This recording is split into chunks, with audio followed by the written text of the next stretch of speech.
มันอยู่ดงไผ่มันจังจับกิ่งไม้ตายทานน้องเฮ้ยวันนี้พี่น้องเขาได้ละมีงานหมายจะย่อมือสานวันตากาบน้อมเอาต่างบุพามาลาดอกส้มว่าเจ้าพี่น้องดาปล่อยบุตรบาทเก้าเข้าบาลามองซอยสีดำมอยดาปล่อยหนึ่งครั้งจะย่อยืนยกเข้าลบก่อนกงถวายบังคงกราบนกกงไว้เอาต่างบุพามาลาดอกไม้ยาสาวันไว้ขวังแก้วอาลามว่าบทบาทเก้าได้มานั่งกลางทางย่อมือสานซอรับซอตอนซอให้ซอหอมซอบอนจอยกับ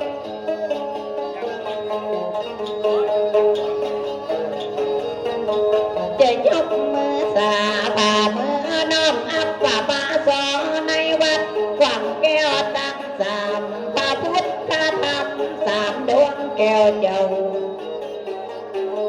สิบนิ้วพนมว่าบางคมกราบเก่าจะขอน้อมเข้าถึงพระพุทธธรรมก็ยกมือไว้ว่าก้อยไปมือสานคุยน้องวงวานภาษาถาบานนี่ขอสวัสดีด้วยเจ้าบ้าเก่าสวัสดีไม่ตีเมตตาคณะสัทธาพี่น้องในบ้านอย่าเมื่อจังสอมีงานหนึ่งครั้งหมายอย่าตั้งเก้าหำนอกกรรมในกรรมว่าบทบาทเก้าได้มานั่งกลางผามจวนเอาสีคำคนงามบานใจลำลีลำไหลในวันนี้แล้ววันนี้วันดีดาปล่อยบวชมาเข้ากระตึงละบ่ละตั้งศาสนาศาสนาของพระพุทธเจ้าว่าก่อนจะสอแล้วยังน้อมเก่าขอเชิญน้อมน้าวยังงามจะเชิญมาหมดประเทศตั้งนานนำว่าเก็บปากกำเอาสอมาเล่นบ่มีกำเวนอันใดเวทหลอกจะยกมือไว้พ่อใจลังกาพ่อหายบ้านหัวหน้าเดินมาพ่อเจ้าเจิญพ่อโคตรได้เจิญพ่อผูเก่าคือหลังไหลเข้าสู่ที่มาบนพ่ออยู่จัดข้าญาติมาเหมือนคนเทมาเหมือนลงว่าโดนใจมดกาคือมีปัญญาพ่อไทยจนบ่พวกเก้าอาจารย์แสนหมอผู้ มนต์ออข้าเจ้ากันได้จักได้เจิญมานี่แต่เรามาพอมาเฝ้าของกินขัวตาว่ามีพำพร้อมแต่ตักอนักนำบุรียาปันแล้วยังมากเมียงก็ได้กลัวเพียงเชิญมาพังพร้อมก็เจิญก็เจ้ามาเผาในกันของกินของการสถานดกแต่งยังจะบอกเขาป้อซอยดอกบานติเปิ้นได้สร้างว่ามากับผู้ใบปากหัวปูหัวแต่ตักนักหลายพี่น้องได้ตั้งใจเอามาไว้ใดจะบอกคือนังกูมาบ่ไทยกันมาแล้วพบมานั่งครอบนั่งขันมาเทียมตันนั่งพร้อมนั่งไก่จังสอข้าเจ้าก็มีตังสวยเข้าดอกไม้อย่ามาไขว่ความขันคำมีนีสาปะกูเยืองของจำมีตั้งปูคำแล้วยังมากเมียงเก็บมายายเลี้ยงเข้ามาพังพร้อมกันจักกันเจิญสำเร็จแล้วหนอจังจ้อยจังซออย่าวอนบานใส่เก่าไม่อยากขอดอกสาวัตตาน้องเก่ายังพระประธานเก่าในวิหารหลังงามจะขอนอบน้าวแล้วยังด้วยกันพระประธานแล้วยังใจกับพระเจ้าตั้งใจตนงามเลิศแล้วจะขอนอบอับกับอามัตสักการถึงพระประธานท่านพระบุญเจ้า10 นิ้วพนมว่าบังคมกราบเขาจะขอน้อมเขาว่าทุกโดนทุกโกงพระพุทธธรรมว่าไปยังพระสงฆ์ที่ได้เจาะจงไปยังอนังกันมีการมีงานย่อสารเจ้ายังปลัดก็ยังทีละเนตรสังกาสังเกตถึงปลัดมองซอยเขาดาบอยพอจะนั้นลูกแก้วตั้งจิตตั้งใจมันเป็นน้ำแล้วก็จางมาแอวลวดสองตาว่ากินเข้าง่ายได้มาดังการผ่านอดีตอนสีคำจะสอรับสอดอนบ่อนละมองตั้งใดก็แล้วว่าหลอดบทนี้ตักดีแล้วหนอจังจ้อยจังสอย่อสานมือไว้เทวบุตรเทวดาพุทธานาไทยอย่าจักเจิญไล่หักษาในงามที่มาหักษาเพราะฉะนั้นในการคงเหตุอาลามหนองบัวบ้านกว้างอย่าเพิ่นจะตามในวันพวกเจ้าจะยกมือไว้ในอย่าไปมือสา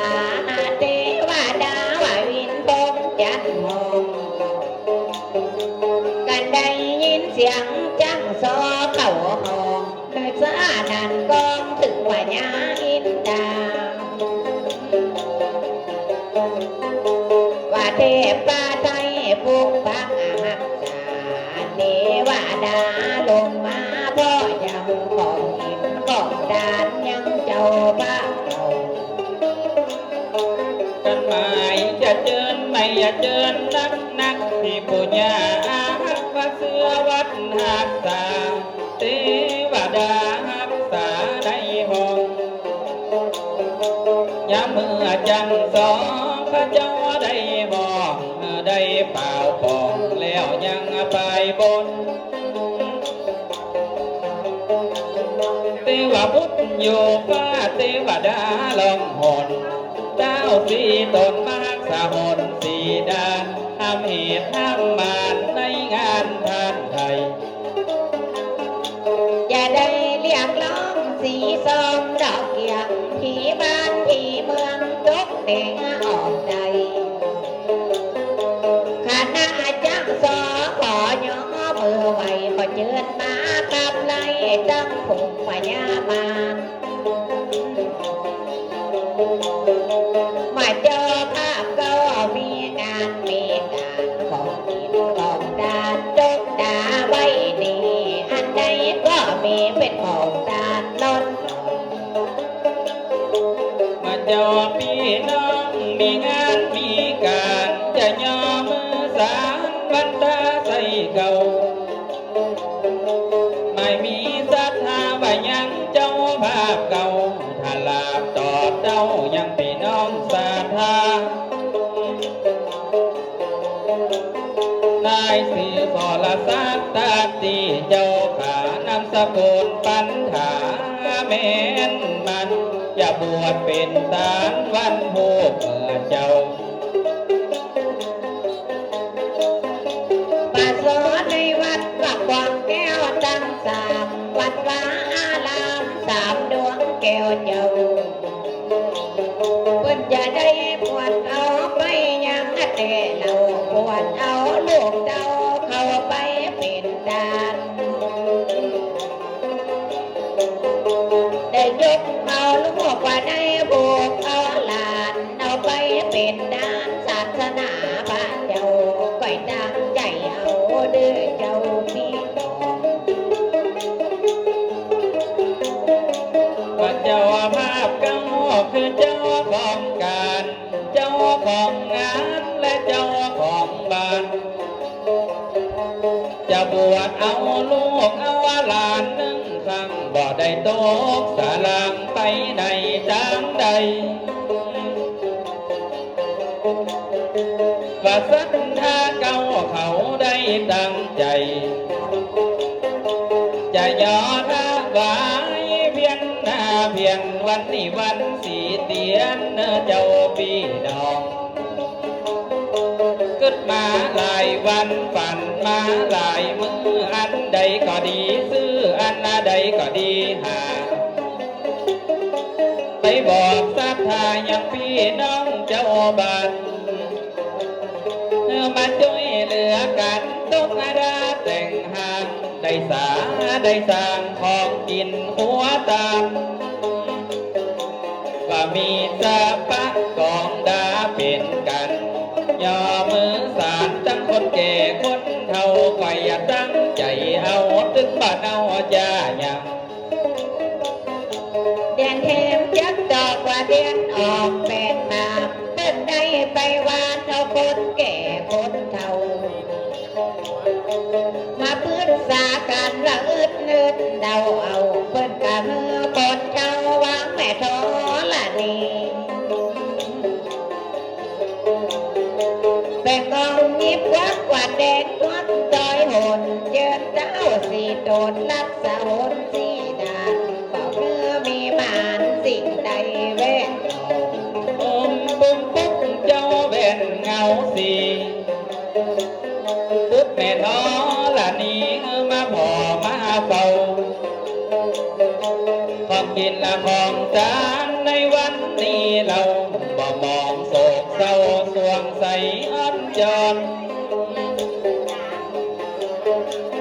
เขาได้หาไว้หมดถึงมุงและหมอนสลีตีนอนสุดสาภากังจะยกยอดตาในวันผู้เจ้าอันใดบ่มีเปิ้นหามาหดว่าของแห้งของสดสลีกดปิดดาพระเอกสักขายังหมอนฟ้านาเสียวดังนอกเป็นไหมดังในนำหิวแม่กะยิบก็หิวว่าลองหน้าลายอ่อนดังมีและบาทมีดังศาสตร์และมอนเปิ้นเอามาก่อ องย้องอยู่บนจอมมวยกว่าจะลุกเป็นพอยโนเจ้าบ้าอันใดแล้วบ่มีเขากระซ้อมก็หา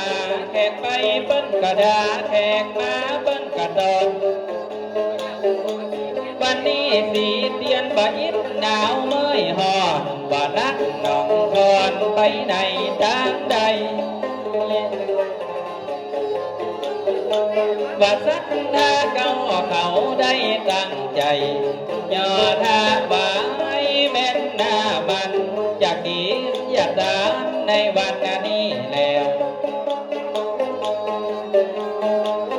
เจิญแม่ท้องละนี้ฮักษาดานดาวแล้วเจิญเอาดาวพอจะนั้นสี่หนมารักษาหนพอจะนั้นสี่ดาวอันที่องสูงว่ากลัวโมนักยันบ่ได้โตกสลังเป็นองผายาอินว่าผายาอินจะมาจดมาจำของกินของทานใจใจปัญญาตาทาวายวันหูเมื่อเจ้าเจตเทวาพุทธลมมารักษาเจตเทวดามาจดเส้นไหวกันแม่ละแม่เลยพญาอินพญาบงมาคมตนญาตินาวัดเท้าตั้งสี่เป็นสักสี่พญาแม่ทอละนี้มาเป็นหัวใจการอย่ามาห้ามมาถ้าในงามดูเจ้าเป็นนกเป็นเงาเจ้าพี่การกินการทานหนึ่งปีมีครั้งวันปัจจัยมีบันน้องพี่น้องวงศาดังใจดาบอยลูกแก้วตั้งอันยิดตั้งไว้ตั้งใจไว้แล้วเจ้าสารการแอวต่างมาทำบุญกินไว้ทานไว้บ่ลบลายหายโศนปังไปลุ้นจะเป็นดีไปหน้าเหมือนพี่น้องศรัทธาไหลมาลังเจ้าพิมพ์บัตรไปจองว่าพิมพ์ซองไปแจกไปทุกพระเนตรตึงตำรวจทหารผู้ปัสสาบานราชการทั่วหน้าเอาบัตรไปจองถึงเศรษฐีบ่กาลายน้ำลายนาเปิ้นปากันมาบอกกาพาณิชย์กระปิดแก้วสหายเจ้าโคนมูลได้หลายจองหลายบาทเข้ามาช่วยกันในงานครั้งนี้ไปเจอมามดถึงแม่แก้วแม่สีตั้งแม่จันดีตั้งแม่สองแก้วสถาบอกคำข้ามุนเต้แล้วเจ้าจีดอกแก้วมาร่วมในงานว่าสักดาเก้ามาช่วยในการกางเต้นกางพามแล้วยังบ้านเกิดกินดาตาในวันนี้แล้ว